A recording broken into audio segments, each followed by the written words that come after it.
Most of you by now know that I work at VIP Mortgage. A lot of you may not know why or how I got there. For us as LOs, we have a lot of options, and for me, VIP Mortgage was the perfect fit, the best place, in my opinion, to work. So if you have any questions about VIP Mortgage as an LO, or if you are a consumer and you're looking for a mortgage, you can reach out to me on social media, or you can reach out to anybody else that you may know at VIP Mortgage. And our website is vipmtginc.com.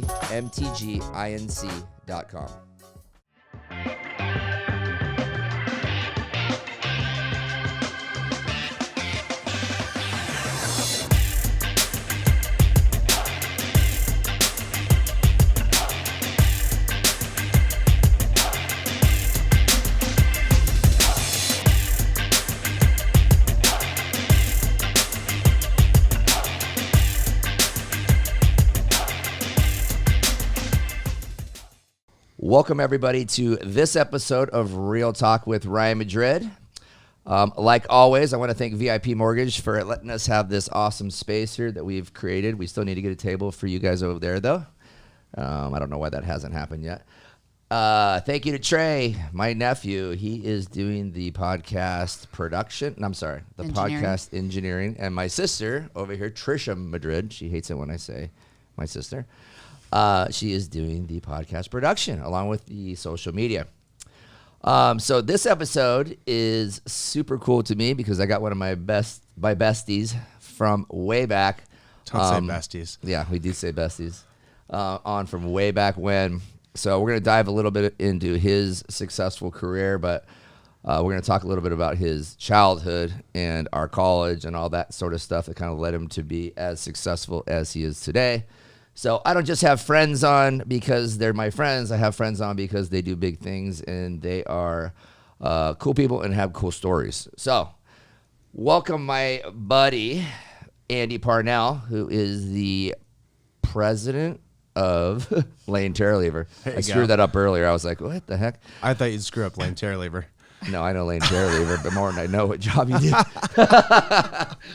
So one of the biggest marketing advertising firms in Arizona, if not the biggest. Yep. So Andy is the president of that company. So before we dive into what you do and how you got there, let's talk a little bit about, we don't usually go this far back, but I think this is a pretty cool story because this is kind of where I remember or what I remember of your childhood. So we met in college, but I remember a lot. So he's from Carson City, Nevada, and his mom, Bonnie. Bon. Yeah, Bon. She's kind of like just like this figure out there that's kind of like shaped his life. And I don't really remember anything about your father, so that's why I always remember Bonnie. And so talk a little bit about your childhood growing up in Carson City, Nevada. Our other buddy, obviously, Greg Gosnell. Actually, before I do that real quick, I want to say this. No, go ahead. Go for it. I was going to go into the whole. We'll circle back pump later. Fake. We'll get in Gaz. We'll get in Gaz. I grew up in Carson City, affectionately known as Cartoon City for those of us who grew up there. Small town in northern Nevada, close to Lake Tahoe. Most of the time we'd say we were from Tahoe because it was cooler. Yeah, I would say. My childhood was interesting. My mom and dad, I didn't remember much before they got divorced because they got divorced when I was in first grade, I think. My dad actually relocated to Phoenix when I was in fourth grade, I think. So my mom was really, she was basically a single mom. I had an older brother, Charlie. He was 5 years older than me, but by the time I was in seventh grade, he had already gone to ASU. Right. So it was basically me and Bon. And I think the older I got, the more I started to realize how influential she was in my life and how good of a mom she was, quite frankly. She wasn't wealthy, didn't have a lot of money. She was a school teacher for, 25 years. School teachers, unfortunately, don't get paid a lot. Right. So we didn't have a ton growing up. But she was a hell of a teacher. She actually ended up, she won Teacher of the Year for the state of Nevada. Then she finished third for National Teacher of the Year. And then she started getting asked to do other things. She was PTA president for the state. And that eventually got to a point where the Democratic Party asked her to run for office. which I remember that. You used to go. You went back during college. This was during college. yeah.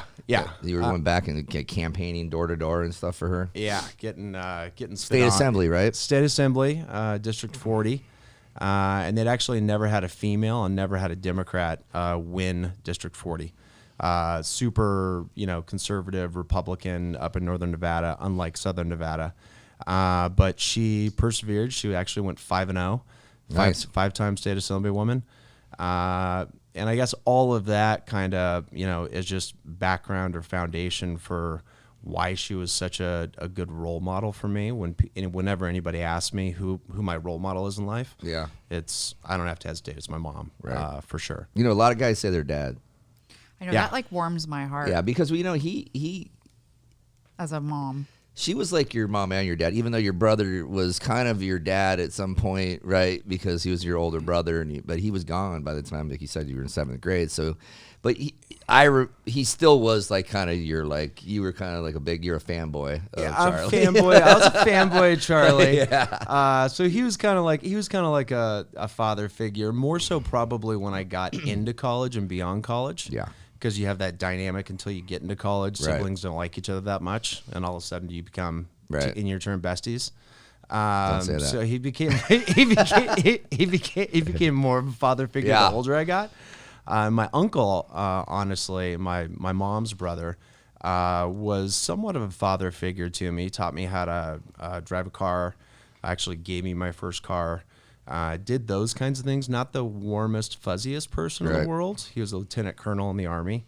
And he actually had a bunch of different jobs. He was in charge of, oddly enough, all chemical weapons for the U.S. and Europe for a period of time. Ended up working at The Hague, prosecuting war criminals. Wow. And he actually retired to Carson City and lived down the street from my mom for a number of years. He actually just passed away earlier this year, but he was also kind of since my mom wasn't wealthy, didn't have a lot of money, he was also kind of a financial figure for my brother and I. He gave us support through college. As I mentioned, he gave us both of our first cars. Right. So I remember that. He did a lot. I remember, obviously I never met the guy, but I remember you always talking about him, and I knew that he was obviously your financial support for sure. Yeah. Which was great, but you did always work, so that's I always had at least 2 jobs in college, I think. Yeah. So from Carson City, after you graduated Carson City, you moved to Flagstaff, and you moved there the summer before school started. I did. And so do you remember, well, obviously we were fraternity brothers, but do you remember how we met or when we met? We met at the DKI house. Right. I think it was after we both pledged. I went there for a couple parties, to figure out that I wanted to be a DKI. Yeah. But I think it was at the house after we pledged. I remember we didn't like each other at first. Right. You're a big city kid. I thought you were a little bit of a punk. You know what's funny? Bo. Big city. I'm from Peoria, Arizona. Well, I mean, compared to Carson City. Phoenix. I just looked at Phoenix. Yeah. I mean, Carson Right. City population of Right. 40,000. Well, I think a big thing was too, though, is that we had, Bo and I lived with 3 guys that were already Delta guys too. So we came into the situation already Little swag. knowing everybody. And we had already lived there the whole summer beforehand as well. Yeah. So you kind of got and being wasn't a small fraternity, but it was, I guess in the scheme of things of fraternities, it wasn't that big, and we still kind of knew everybody. But Real quick, that's Delta Chi for those people who. Delta Chi. Delta Chi. Sorry. Not a big fraternity in Arizona, Yeah, no. but it was really good at It was really good in flag. It was really good in flag. Just not so I don't much even at think ASU. there was one at ASU. There was. It was kind of like an academic fraternity, though. Delta Chi? It wasn't, but it was. When we were there, And I they don't know. were decent, I think, at U of A. Okay. Anyways, so we met in our fraternity, and you brought Greg Gosnell, which is one of our other buddy. So you guys were besties again. Best friends. I'm gonna stop saying that. The more I said it, starts sounding terrible. So best friends from high school. Yeah, Right. yeah, we were good buddies. He actually relocated to Carson. I think we were in 8th grade, and he came to my junior high. Most of my best friends were at the other junior high in Carson, so I actually had kind of a loner junior high career. So when he got there, we were the only 2 kids that were on the JV baseball team. The practices were at the other junior high. So Gaz and I became really good friends in junior high, and then we're friends all through high school. He was quarterback of the football team, and I was a left guard, shockingly. So I got his blind side. But we started talking about schools. NAU was on both of our lists, and his dad, Bill, actually drove us down there. We had other schools that we were going to check out, but he let us go out on campus, like by ourselves for the first night. It was a Friday night. Yeah. And Gaz and I pretty much decided the next day we were going to Because you Flagstaff. walked by the Delta Chi house and they threw there was a party going on, right? We might have gone to a party there. Yeah, exactly. So let's just move forward a little bit into our college careers, because I think it's important that we talk about, the people you hang out with is a big deal on how you kind of succeed and how you're going to roll in life. And so between me and you, or you and I, Bo Lump, who was our other roommate, who is doing big things in the aeronautical Industry. Miggity. And then Max Hansen, obviously killing it. And then Brian Stahl, who was the CFO for Fox Restaurants. Isn't he still? Or is he just He's retired. now? He's retired. Oh. He's retired. Drop Yeah, the mic. He's retired. Brian's good. Yeah, he's just fine. So, and then Mark Mabry upstairs. He's the head chef, I believe, for the Charlotte Hornets, or maybe one of the hockey teams up down in maybe Nashville. Okay. I think. Anyways, we all kind of just ran together, and you go back and you think about just the guys that were even in our fraternity that are near our age. You know, Mark Asher and Joey Berardi, who's a big plastic surgeon here. I think that we all kind of aspired to do big things, but we all kind of put a lot of pressure on each other. Yeah. Which helped us kind of drive. We also liked nice things. We like nice things. We wanted money. We like to have fun. We like to have fun. and not that money is everything, right? But it does help you do the things you want to do. You don't need to, it's not about the money to buy things, but to do things, right? Yep. So we get out of college, and I think we all kind of went into the whole sales job thing, where we're going to go work and what we're going to do. And we bounced around a little bit and tried to figure things out. So what led you to, I don't even remember what you did before the nonprofit world, because I know you did sales and stuff, but what made you have that decision that I'm going to go working at a nonprofit? So I got my degree from NAU in communications, emphasis in journalism, minor in poli-sci, just because my family's obviously involved in that. I went to Portland and moved in with Chuck for a year. So I lived down there for a year. It was a little too rainy. Mm-hmm. But after looking for jobs, I had 2 job offers. One was for a PR agency, which is what I went to school for, and probably the job I should have taken right away. I think it was for $17,000 or $18,000 a year. And the other was for Lucent Technologies, technology sales. That's right. I remember that. Yeah, it was like triple the comp. Lucent, right. And you hated that job. So I took that job. You hated that job. Well, I did, but I made a lot more money than if I would have gone for the PR agency. Right. So anyway, I didn't last long in Portland. My brother and I both skipped town after a year of me being there. He went to Chicago. I came back to Phoenix. Went to work for Quest. You actually helped me get that job. That's right. God, I forgot about that job. Yeah, you worked there too. We both worked, kind of. We didn't never ever said that in public. We didn't work that hard. And I bounced around a couple technology jobs. Hughes Software Systems was actually a company, part of Hughes Network Systems. It's actually based in Gorgon outside of New Delhi. I was there for a couple years. Actually got to travel to India like 3 times, which is super cool. Yeah. Probably the best part of that job. And then another Microsoft partner, and then I got fired. And at that point, my fiance at the time, I think she was a fiance at the time, Shelly, had a good job, still. Which I'm still married to. Just had her 18th wedding anniversary. Shocking. Been together for 23 years. But she had a good job at BJ Communications, public relations agency at the time. So when I got fired, I took a long, hard look in the mirror, and I was like, well, I don't like sales at all. Right. Couldn't stand having a monthly quota over my head. It just wasn't me. I couldn't cold call. It just wasn't something I was wired to do. Yeah. So I thought about it, and I was like, okay, I've got 1 of 2 tracks. I'm either going to get involved in some kind of a political job, probably lobbying like my brother, or I'm going to get into communications, marketing, advertising. So I went to school for, but I didn't have any career experience, and I was at that point probably late 20s. So I was out of work for about a year. But as I look back, it was kind of one of those turning points where I'm glad that was a tough year, but I'm glad I did it, and I'm glad I had the opportunity to do it, because I finally wound up. This is the nonprofit gig you mentioned. It was a company called InPower. It's actually a Microsoft-funded organization. So they help nonprofits do more with technology. So our clients were Catholic Charities, Chicanos por la Causa, all the big nonprofits in the state. And I got a job as a director of communications. It's a massive pay cut from what I was making in sales. But I looked at it as a springboard. So I was there for 3 years, ended up creating this kind of nonprofit,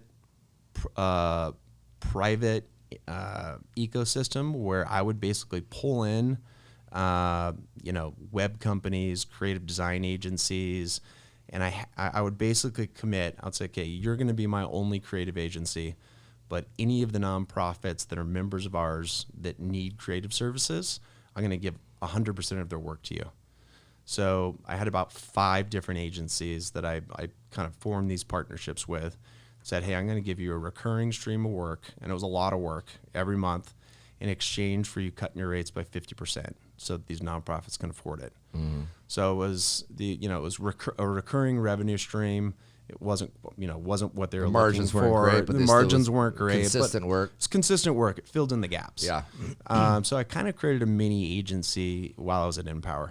And then that led to my first agency job at DeFaro. They actually were a company that I was talking to about bringing on to that ecosystem.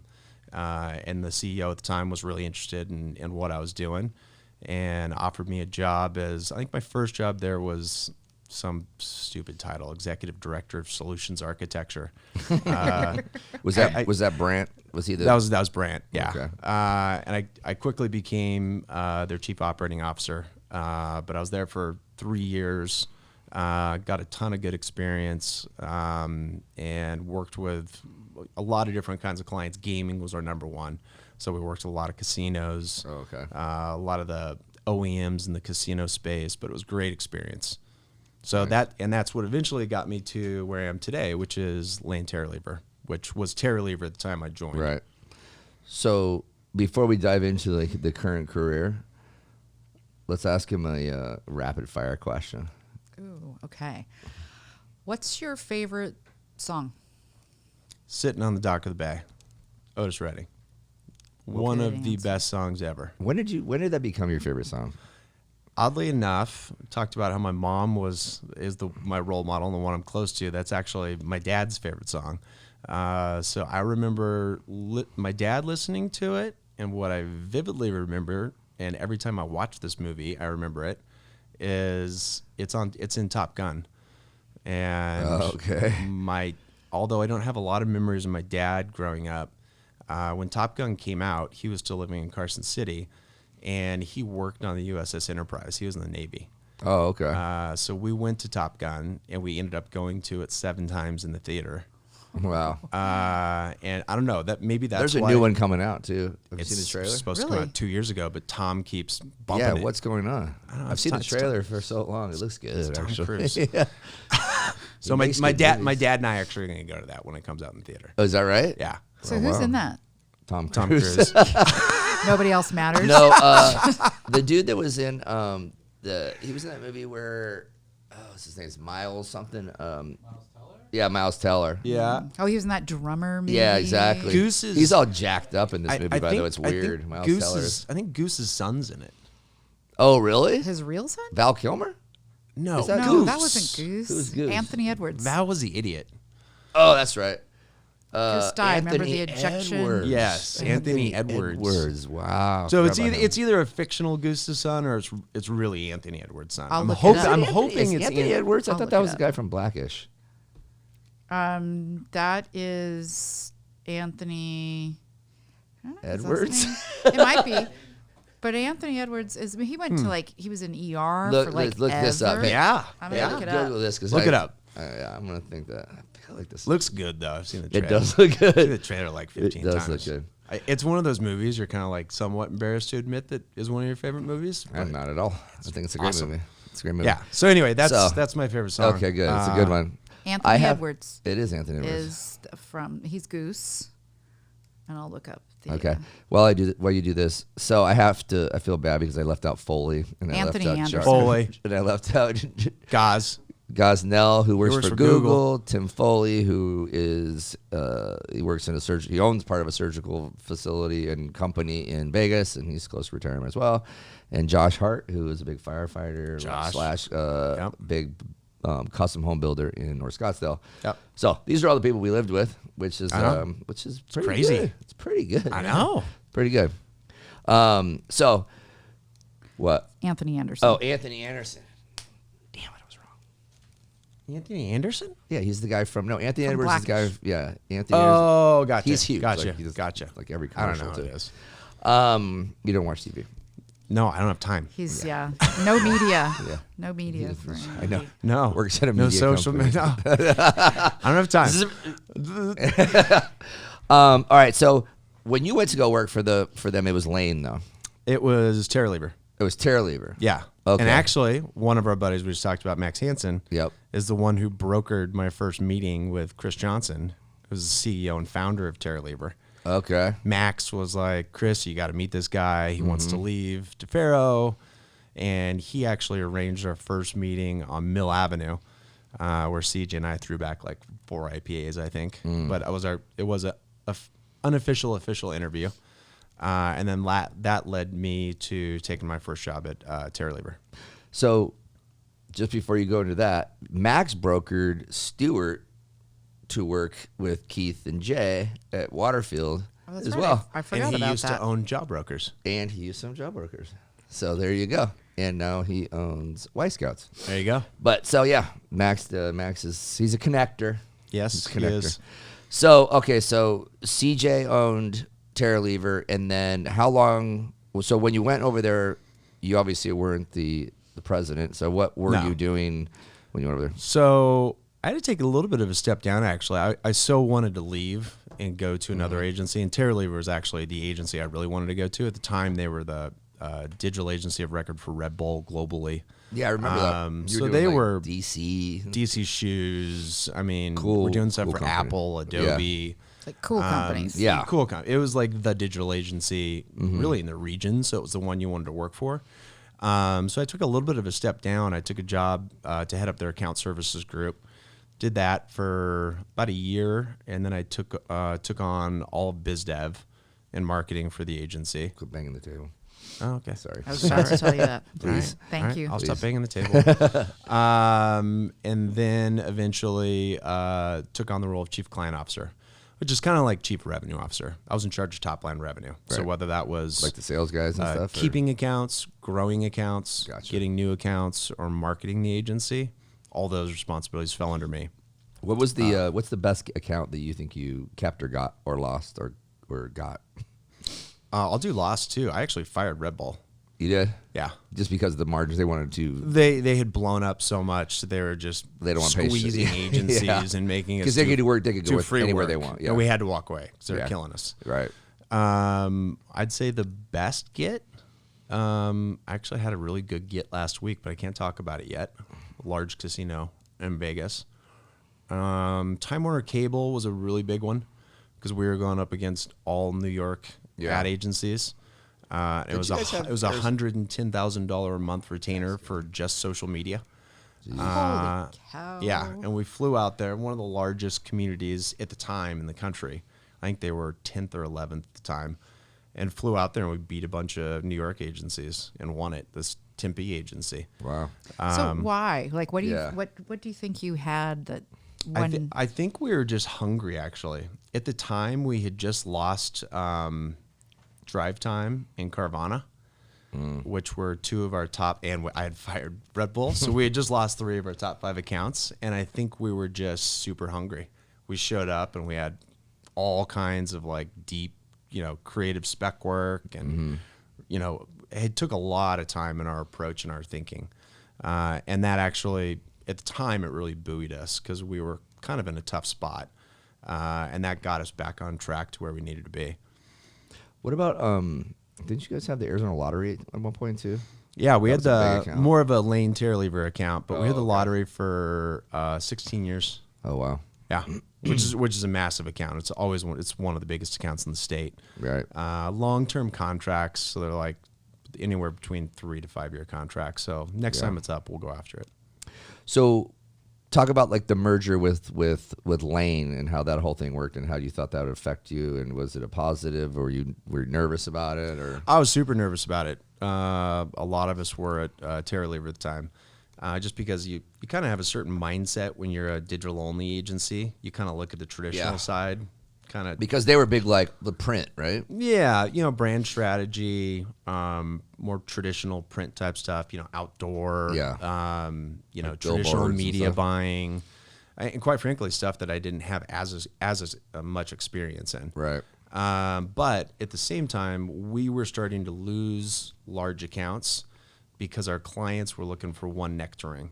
So they wanted an integrated agency that could do everything. Mm-hmm. So Republic Services was one of those. And I had a conversation with somebody at Republic, and they were like, hey, we really want one agency. We want to consolidate. And we're like, sorry, we can't even do a print ad. Like, we do none of that stuff. Right. We just built great websites and apps, and that's what we did. But we ended up merging with EB Lane. EB was the longest standing agency in the state, founded in '62 by Ed Lane, and Bo Lane is still our chairman. Is that the son? Bo bought it from his dad. Okay. But super good reputation, great agency, had always worked on the top accounts. They hobnob with the who's who. With the who's who. Phoenix. They're a little more politically connected than we were at Terralever. Yeah. We were the purple-haired kids over at Terralever. Right. But it was kind of a perfect marriage. We were about the same size. Each agency was about 45 people. We didn't have really any overlap or crossover in what we did.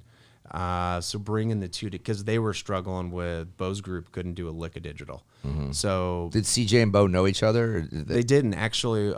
Max brought them together?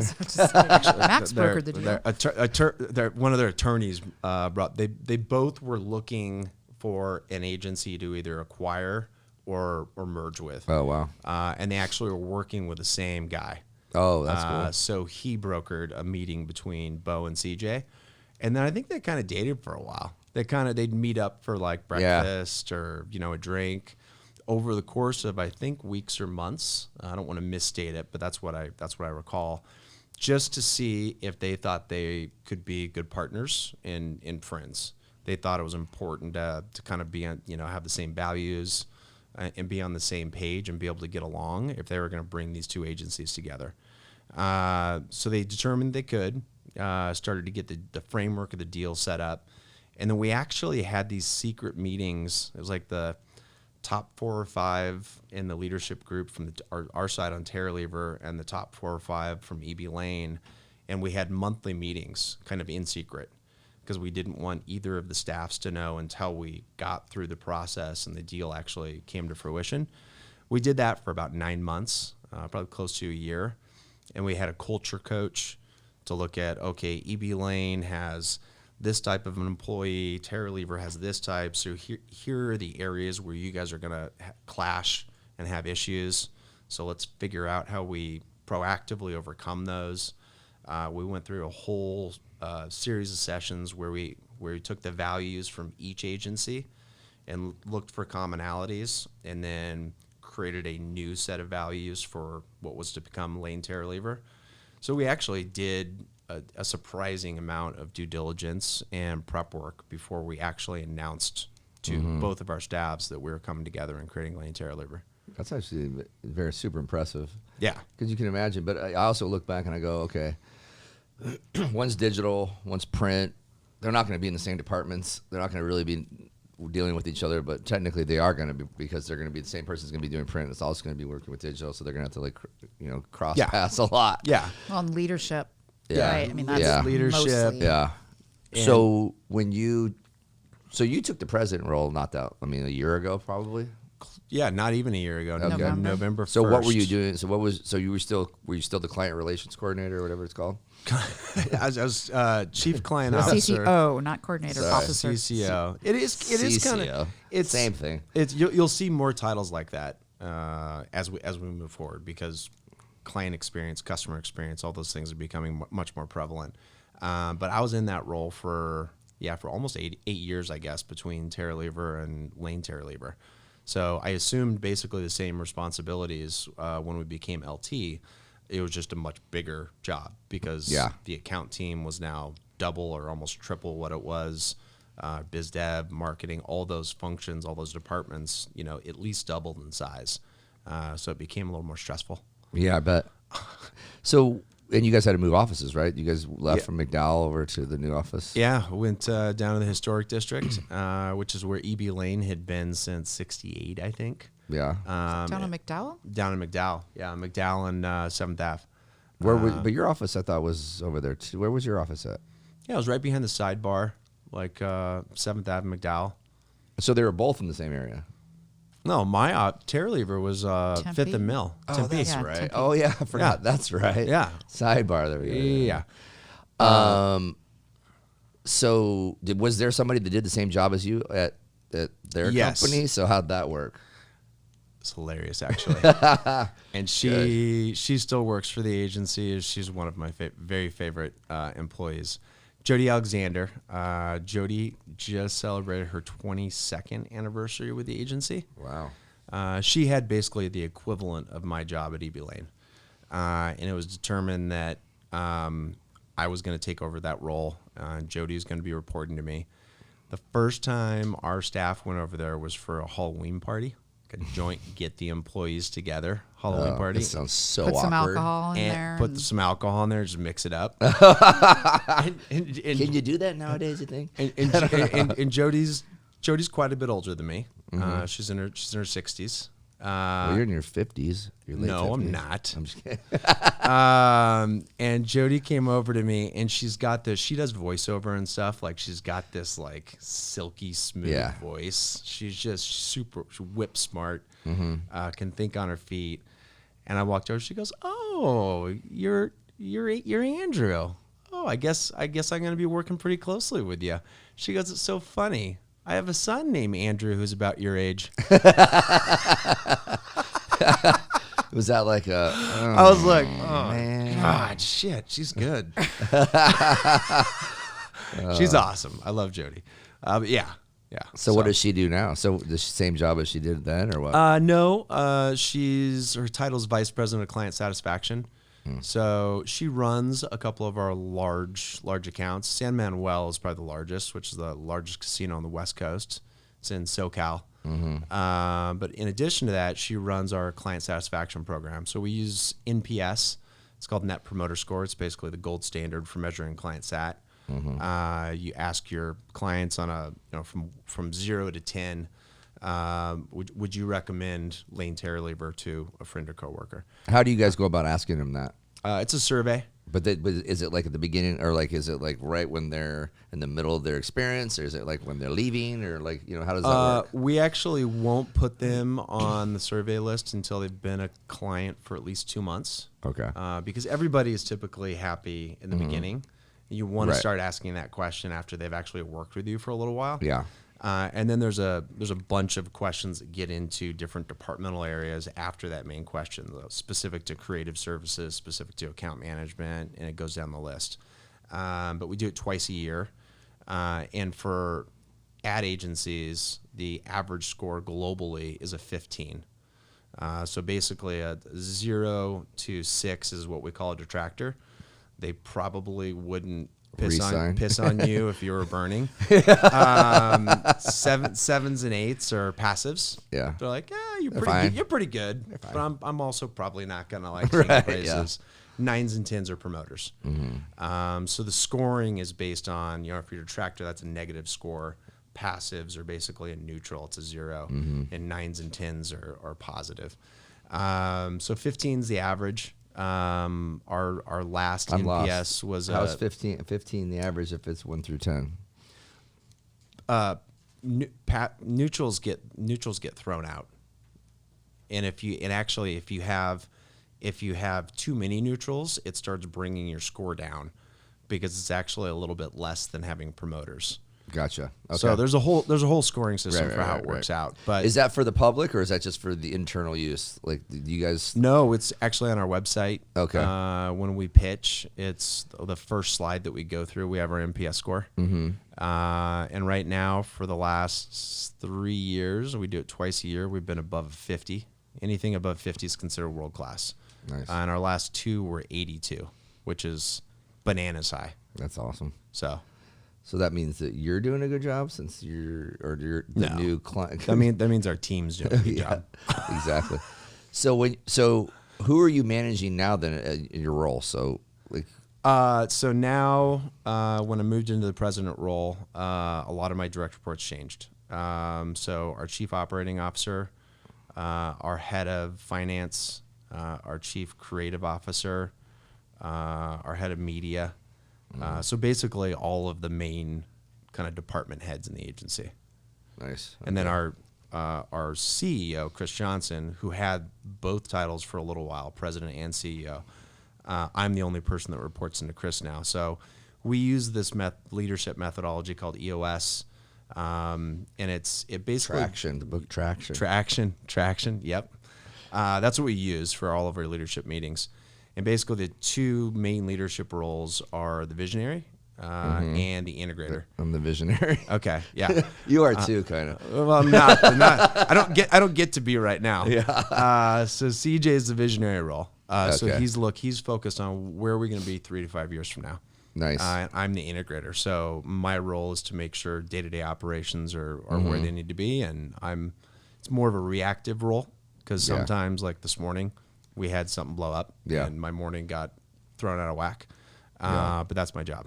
Yeah. Is just to handle the day-to-day. For sure. I mean, we know all about that over here. Yeah. Well, fun fact for us too is that Andy's last refi took almost 75 days. It took a hot minute. This was But- during the refi boom. Yes, This is when it was. it was a very difficult time and everybody was taking Also, my third with VIP. Right. So he's a client My as well. original mortgage was done, and then I've refied twice. Yes, you have. So Yeah. the last one was a tough one because you're going through some other stuff. But I mean, the Crawford team was good throughout the yeah, experience. So. it was during that time. They talk about like, conflict resolution. Trying to figure out. And Stu's really, really good at that. I'm not as good. It's easier when they're a friend, but during those times it's not easy when you have a water bottle this big and you have 100 gallons going into it and you still only have a certain amount of people working. Yeah, and no, I mean that's you when couldn't the, work 24/7. So that's when the true test of how good you are at customer exactly. service. So we've all comes come through. But it's funny. We talked about. I've been talking about EOS a lot lately, actually, because we just had an EOS trainer come and speak to us at a retreat I was in Flagstaff. And I read the book Traction a couple of times now because a buddy of mine who owns Brewer Plumbing, biggest plumber in Arizona, plumbing company in Arizona, do all the big builders. Their whole systems ran on Traction, ran on EOS. And, I think you have to have some version of that in order to be an efficient company. Unfortunately, for some people, there's a lot of accountability going on in there. You know exactly what role somebody should be in, even though they may have been in a role that was a higher level than the role that they really should be in because they're not performing. We had our finance leadership. They call it an L10, most of your leadership. So our finance L10 was right before I came here. I left it early, actually, which I got a side eye from CJ when I did. Tell him you're here promoting his company, bro. He's at Phoenix Country Club right now anyways. No, he's working. I'm kidding. He's working. I'm kidding. But yeah, I mean, there's a section. It starts with good news, personal good news, business good news, and then you go through rocks, Right. these big, large initiatives you're working on, and then you go through people headlines and just news and notes, like big news is happening across the agency that week, just so that the leadership Each person team does, or each person can add Okay. people headlines. You don't necessarily have to have them. Yeah. And then you get into to-dos, and I didn't have 2 of my to-dos done today, so that was not good. That was not good. And then you get into what you call IDS, which is identify, discuss, and solve. And these are basically things that people are having a hard time dealing with, and they want to get the leadership team's advice on how to solve them. So people can add IDS items, and you spend basically 2/3 of the meeting working through these IDS issues. So and it's a rinse and repeat. It's a weekly meeting. It's an hour and a half. And it is super good for keeping you accountable and on track. Because otherwise, if you don't have something like that, Right. it just things start to slip.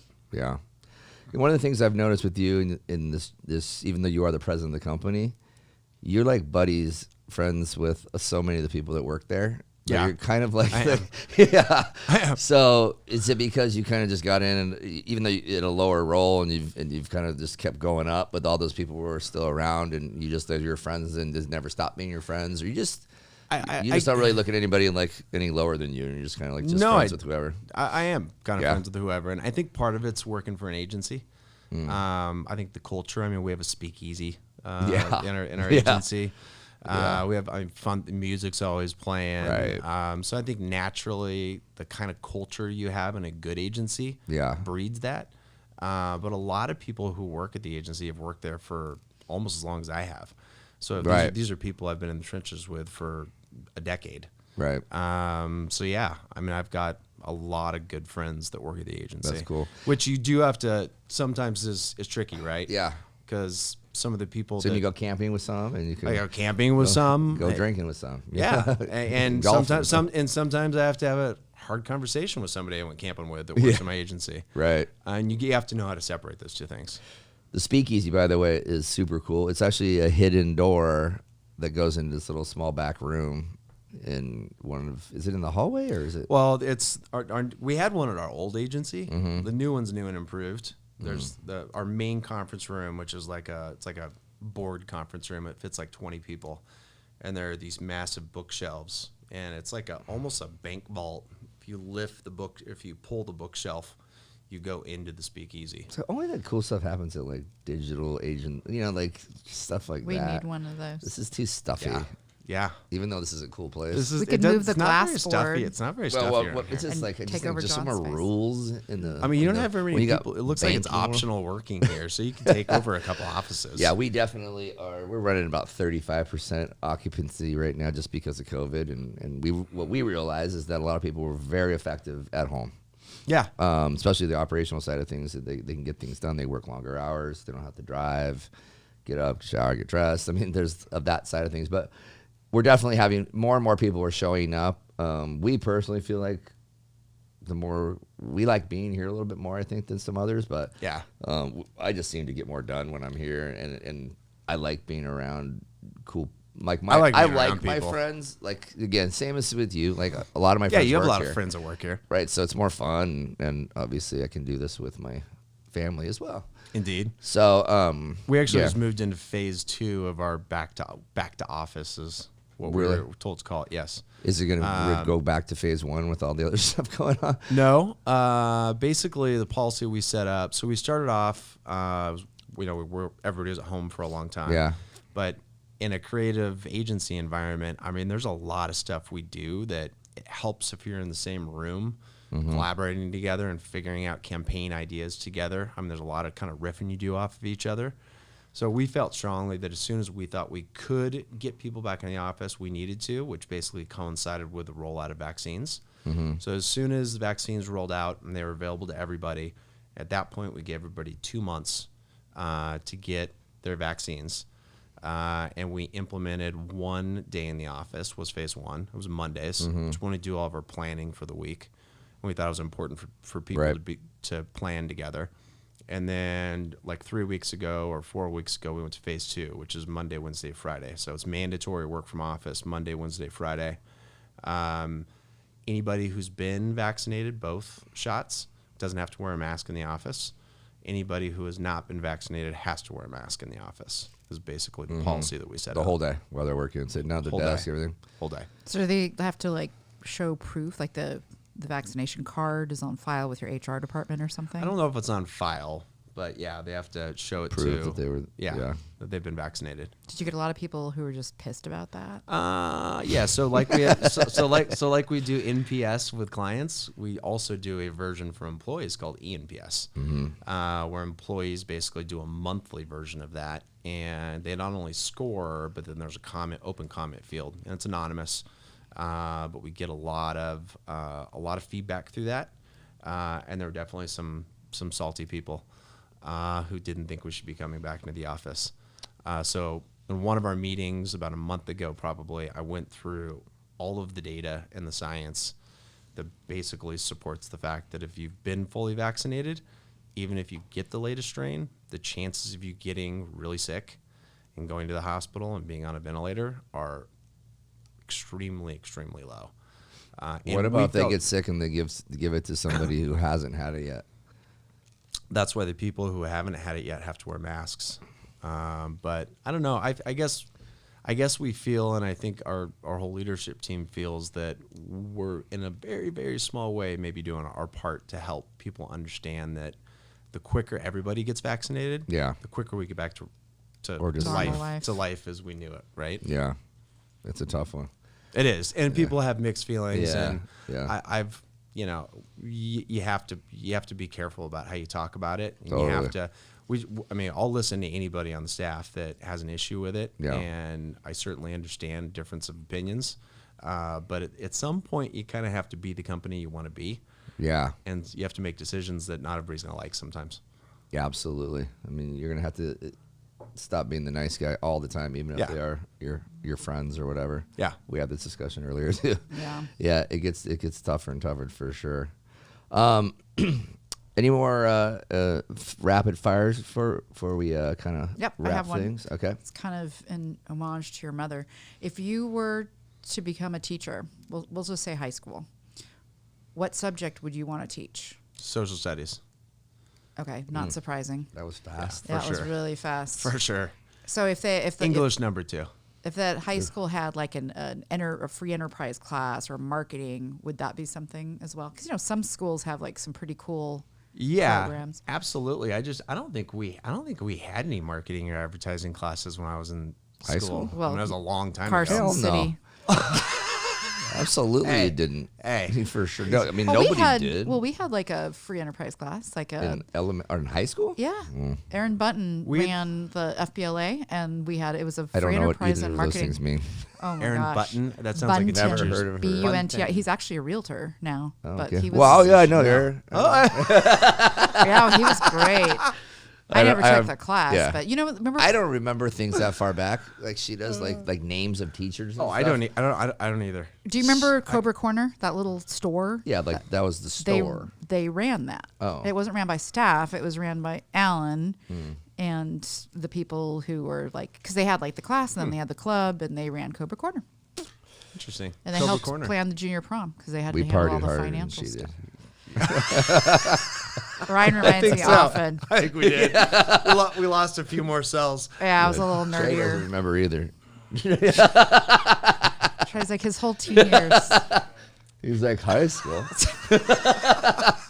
Oh Lord. Oh, yeah. So, anyways, I think that's a great way to kind of like wrap this up too. Just, I think one of the most important things I got out of today was that Bonnie was a huge influence in your life, and like you said, she is sure. the role model for your life, and I think she is probably for a lot of people, which I think is really cool. It's one of the reasons I'm involved for the 4th year in a row in Fresh Start Women's Foundation in the Wine, Women, and Shoes event. I'm going this Saturday. I'll be there. Do you know that I was the king of soul? I finished first and second place for the shoe guys. Really? What's that mean? Well, there's a group of guys who individually donate. Oh, okay. And the guy who raises the most money, there are titles for like the guy who comes in first place and second place, and I've come in first and second in the last 3 years. Jeez. Sweet. Are you going to be there Saturday? I'm going to be there. All right. I'll see you. I'll see you there. I was on the board for Fresh Start Women's Foundation. All right. By the way. All right. I just wanted to and I always do the Fresh Start golf tournament every year. I just wanted to give So shout out to Fresh Start. shout out to Fresh Start. I want to give a little shameless plug. There you go. Since their event was this Exactly. weekend. So it's this weekend coming up. It is Saturday. Okay, Saturday. Okay. So this episode will drop Friday. Cool. There you go. Perfect. There we Crystal's go. episode will go out the following week. But All right. yeah. So to wrap it up, this is Andy Parnell with Lane Terralever. He is the president, and they do digital marketing and print. And my co-host, full service marketing agency. Full service marketing agency. Thanks again to VIP Mortgage for having us in this beautiful office. Thanks, Trey. Thanks, Trish. Remember to go to YouTube and like and subscribe. Ring the bell. Real Talk with Ryan Madrid. Also, go on to our social media, LinkedIn, Facebook, and Instagram. There you go. And Instagram. And, share these. Yes, Trisha. Linktree, if they just go to Instagram, all the episodes are available This there. is new for me. Too. Yeah, it's been there for like 9 months, but. Yeah. But we've never talked about it until today. Right. So since it came up yesterday, Yeah. You know what Linktree is, Aiden? Or Sure I Aiden, do. Andy? Of course I he work doesn't. for a marketing No, agency. You don't know what it is.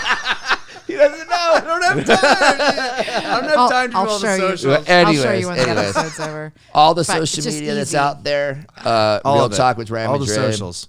And again, we need everybody to share these episodes. Please go listen to them. Go watch them. In order for us to continue with this, we need people to help us pay for it. So like and subscribe, please. Also, we are a mortgage company. And if you need a purchase or a refinance, please reach out to me at Ryan Madrid never mind. Just go to my social media. I was going to say my RyanMadrid@me.com, but that's not my email address. You know what I Ryan mean. M. They're good. Ryan M I at vouch. VIPMTGINZ. They're very good. Anyways, call me on my cell phone or go to our social media pages and hit me up. So thanks again, and please watch this episode. It's a good one. Real Talk is brought to you by Tsunami. We all know that we should be doing more videos than we are doing. And one of the hesitations for myself is that I don't feel like I do a very good job filming them. I get nervous about the way they're going to look. And I'm pretty sure that most people feel the same way as I do. So Tsunami is a product that will allow you to film your own videos. And you can send those videos via the app that you can download it on the App Store. And they will make the video look professional because it is done by a professional editing team. So you want a header, you want a footer, you want to just look better in general. And for the cost, it's unbelievably inexpensive. So if you're looking for video help, this is the best way to go about doing it, especially if you want to film videos on your phone like we all should. So it's Tsunami with an X. And if you want to find them online, it's Tsunami with an X.net. XUNAMI.net.